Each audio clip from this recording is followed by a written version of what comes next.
What is going on, chat man? We are back, and today we are reacting to Van Gundy trash talking Michael Jordan, and it went horribly wrong.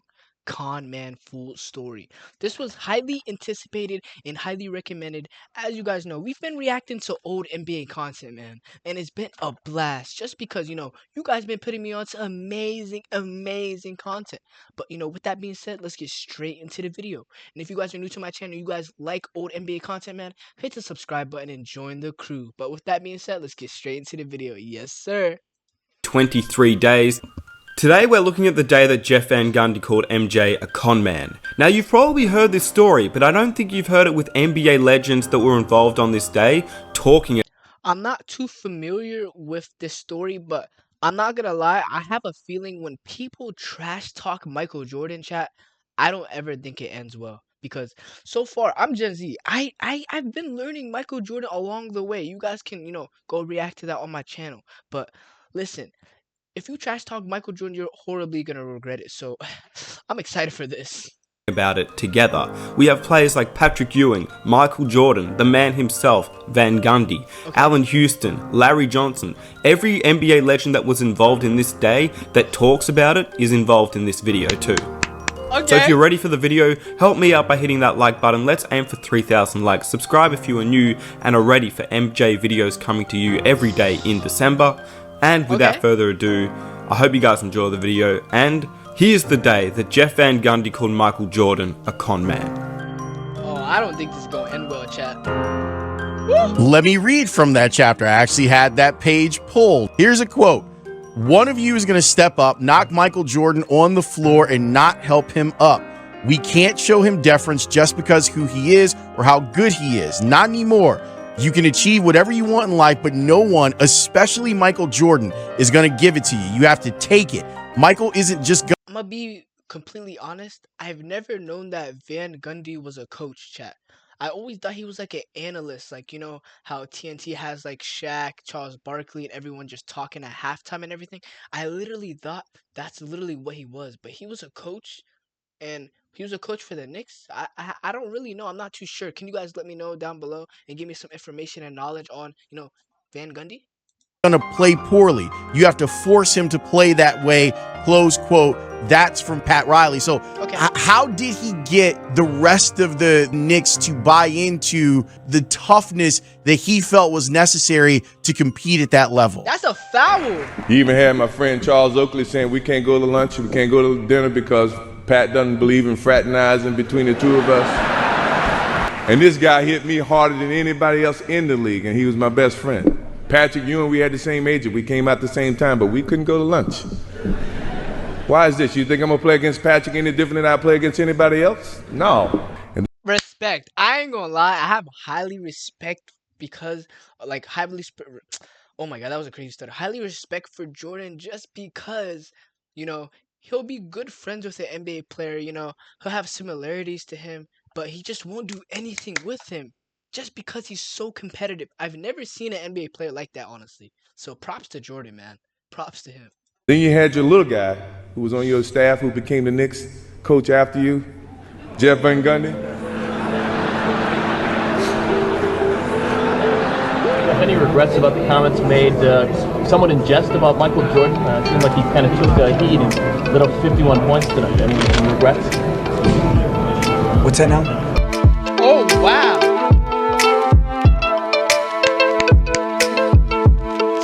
Chat, what does con man even mean? I'm genuinely not even sure what that even means. What does it mean?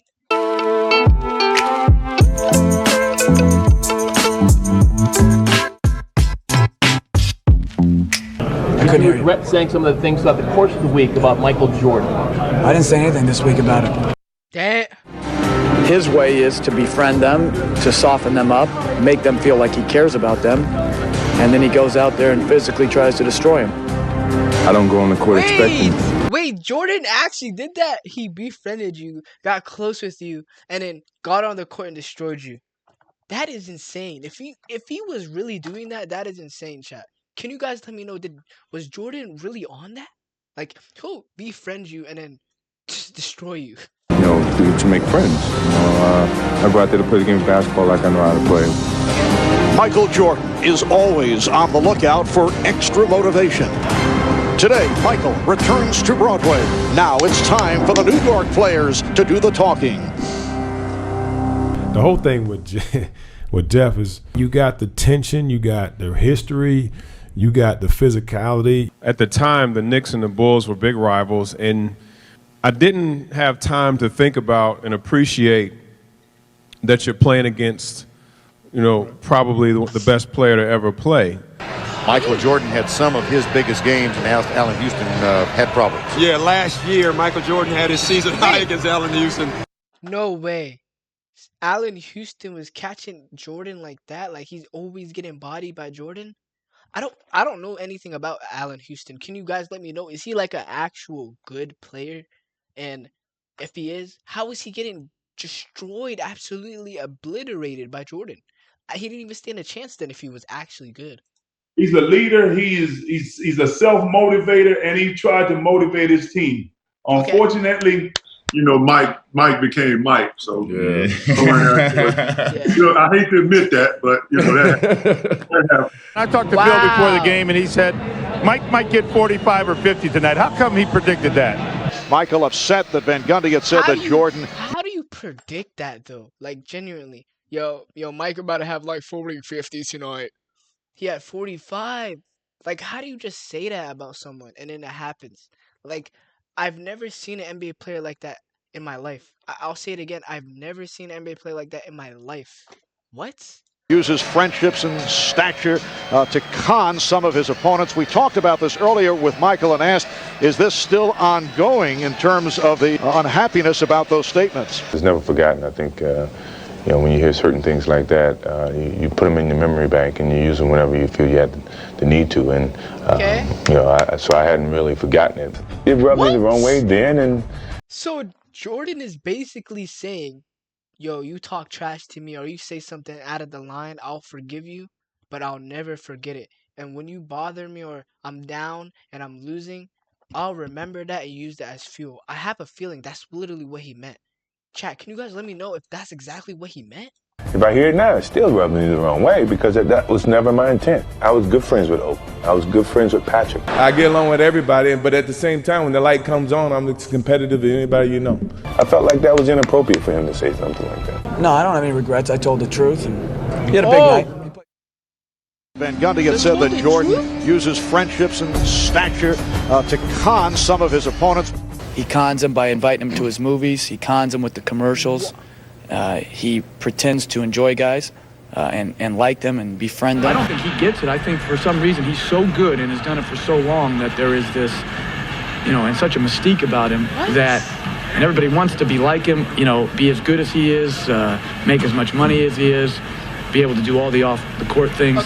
Okay, so is that literally what the vision was during the time when Jordan was in the NBA? That's crazy, man. People wanted to be just like him while they were in the NBA. I don't think NBA players now want to be just like, LeBron. No shade to LeBron, that's my favorite player actually, so of all time. So that's actually crazy, chat. Wow.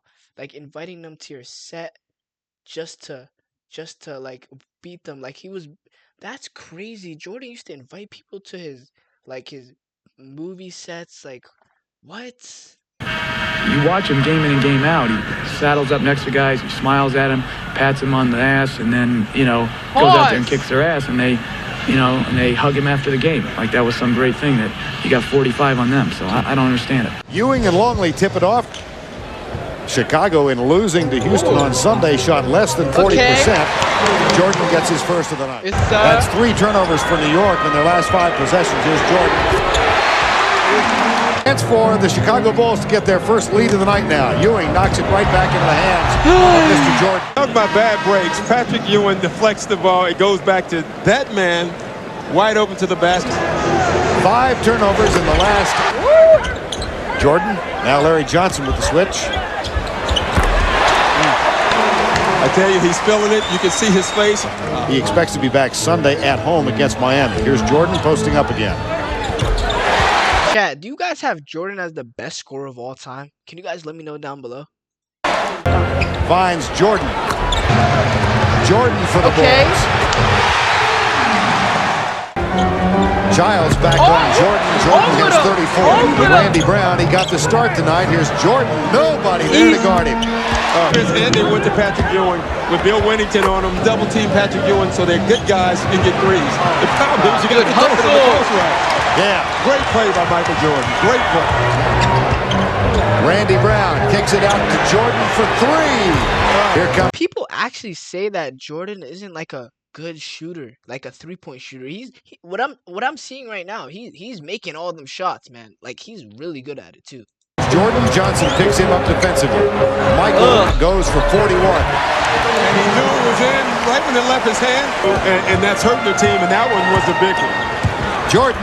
Open up. Shooter's roll. A Jordan roll. Yeah, he has a lot of good rolls. Michael Jordan ends a 17-2 run. He's got 45, but it's a 4-point game. Wow. Now, it'll be interesting. I think Jeff Van Gundy may call that timeout because he said the last 6 minutes of the game, they don't want Michael Jordan taking shots. Michael Jordan made that shot. He called an immediate timeout. He wants him to get into a good play, obviously, but he also wants more help with Michael. From this point on, he wants somebody else other than Michael to beat the Knicks. Allen Houston guards him. Michael, 3 moves and a basket. And this time he glances at you. That was disgusting. I might have to add that to my bag. That was nice. Yeah, he should. He should glance at all of us. We call that being put in a blender. Fourth quarter, 1:10 to go. Jordan in the post over Houston.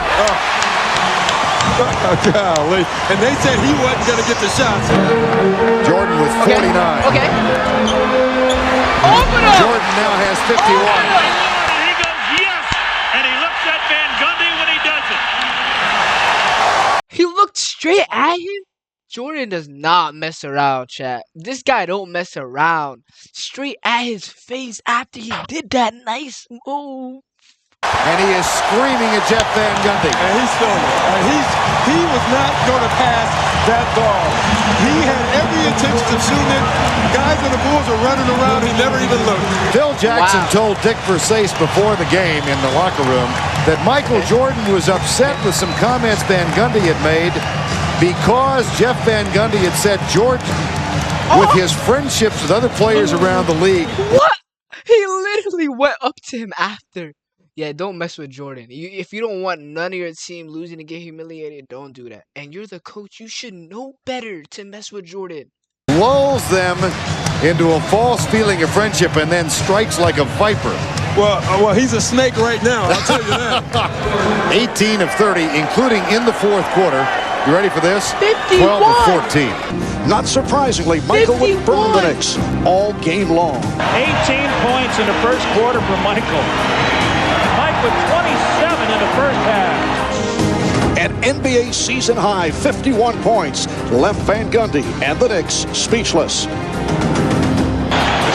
Chat, during this time period, were the Knicks like trash or they were one of the best teams in the Eastern Conference? Because I'm not gonna lie, this is kind of crazy. Jordan dropped 51 while getting double teamed and trash talked the coach, not even the players. That's insane, chat. Van Gundy has a Jordan headache right now. Did you take it personally when Van Gundy called you a con man? Yes. You had some words for him. What did you say? Wow. Were you aware of his So comments? fast, I wouldn't want to say what I said on TV. What did you say to him after that last basket? Some choice words. Can you give us a clean version? No. Yeah, I noticed on the last basket you took a hard look at the Knick bench. I did. I think he said, calm down, you little hockey puck, or something like that. I'm not sure. It was something to that effect. He said I conned the players, I befriended them, and then I attack them on the basket. That's how you know Jordan took it personal. Because he said that at his Hall of Fame speech. He actually did that. This guy Jordan does not play around. Like, you can't trash talk this guy or he's never gonna live it down. What? Basketball court. Where did that come from? He'd read the paper and saw the comments was in the paper. And what did he say to you guys after the game? No, he was just mentioning that he'd read the thing and talking about how Van Gundy said he was a con man and using his friendships on the court to take advantage of other players on other teams. But Michael likes that. He likes challenges. He likes guys to get on it because it forces him and makes him, drives him to be a better player. You know, I was aware of his comments, and you know, when I'm on the basketball court, I compete. You know, when I step off the basketball court, I leave everything that happened on the basketball court on the basketball court. I respect every player in this league, and yeah, I have friends in this league, and I don't ask them, and I hope they don't change their approach to me on the basketball court, because certainly I don't change my approach to them. I was able to make some big shots. Everybody knew the ball was coming to him, and you knew you had to stop him. So you got to give him credit. When Jordan scores all the points, usually the other guys. What's really shocking me is that Patrick Ewing is actually a good NBA player.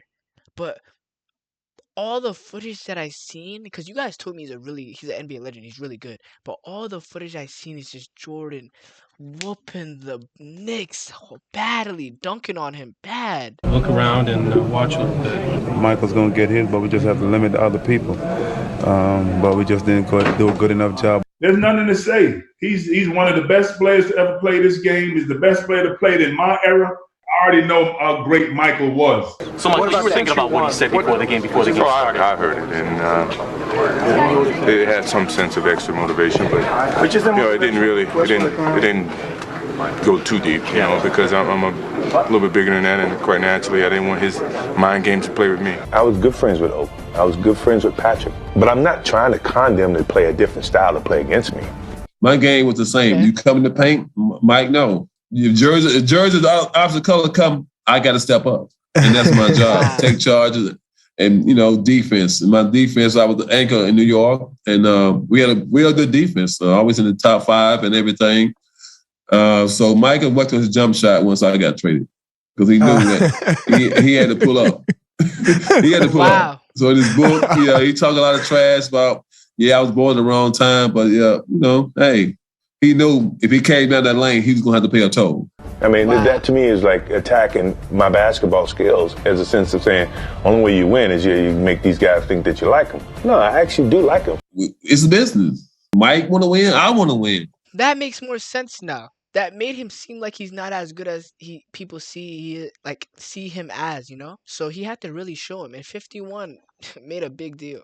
So at the end of the day, shake your hand and go separate ways. Oakley almost tried to take my head off every time we played. And then we go to dinner afterwards. Right. You know, he played me no different than if he was playing me if I did go to dinner or didn't go to dinner. I had to do the same thing. Play defense, Paul to Miller, and let them know that it's still, you can't come down the lane. I'm still here. You know, for me, I was pissed. Here's Michael Jordan. Childs picks him up.